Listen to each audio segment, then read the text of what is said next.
नमस्कार, कांचन किचन रेसिपीमध्ये आपलं सर्वांचं मनापासून स्वागत आहे.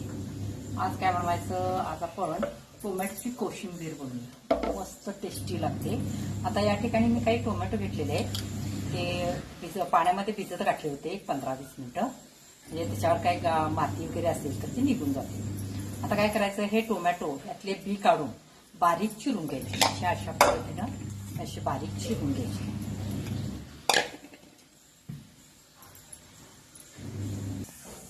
हे पहा, असं बारीक टोमॅटो आपलं चिरून झालेलं आहे. बी यातले काढलेले आहेत. आणि टोमॅटो तसे थोडे घट्टच घ्या, म्हणजे जास्त बिलबिलत असेल तर त्याची टेस्ट देत नाही आहे. असे घट्ट पाहिजेत, एकदम बारीक चिरलेले आहे. आता काय करायचं, मी या ठिकाणी एक 2-3 चमचे तेल कढवायला ठेवलेले आहे. आता आपल्याला याला फोडणी द्यायची आहे, पण फोडणी द्यायच्या आधी याच्यामध्ये काही घटक आपण घालूया. आता याच्यामध्ये काय करायचं बघा, प्रथम शेंगदाण्याचा कूट घालायचा. एकदम बारीक करायचा, जास्त मोठा ठेवायचा नाहीये. एक 5-6 चमचे घाला, म्हणजे तुमचे जसे टोमॅटो आहे त्या पद्धतीनंच त्याला ग्रेव्ही येईल अशा पद्धतीनंच कूट घालायचं. आणि शेंगदाणे चांगले भाजून घ्यायचे. आता याच्यामध्ये काय करायचं, दही घालायचं.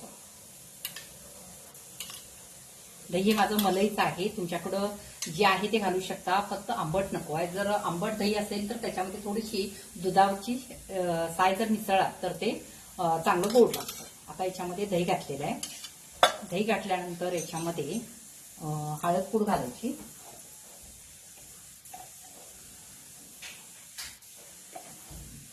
आणि हे मिश्रण असंच ठेवायचं. आपणाला हे तेल ओतल्यानंतर मिक्स करायचं आहे. आता तेल कढलेलं आहे. आता याच्यामध्ये काय करूया, जिरे घालायचे. प्रथम मोहरी घालूया, एक अर्धा चमचा. अर्धा चमचा जिरे. आता गॅस बंद करायचा, कारण तेल चांगलं कढलेलं आहे. आता याच्यामध्ये काय करायचं, मिरची बारीक चिरून घेतलेली आहे. 2 मिरच्या घेतलेल्या आहेत. तुम्हाला तिथं हवं तसं तुम्ही करू शकता. आणि या ठिकाणी कढीपत्ता बारीक चिरून घेतलेला आहे. गॅस बंद केलेला आहे. आता हे चांगलं मिश्रण हलवल्यानंतर काय करायचं, हे मिश्रण याच्यावर ओतायचं.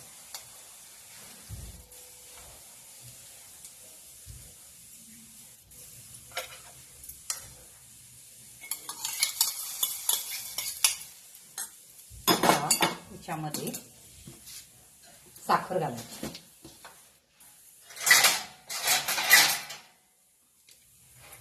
तुम्हाला गोडा हवाय तसं तुम्ही घालू शकता.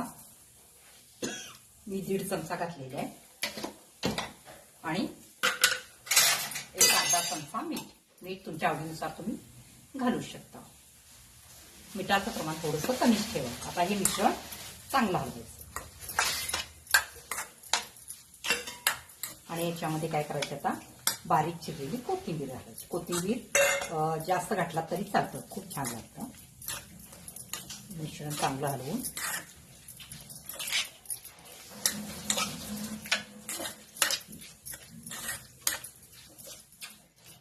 ही आपली टोमॅटोची कोशिंबीर तयार झाली. एकदम टेस्टी लागते, करून बघा.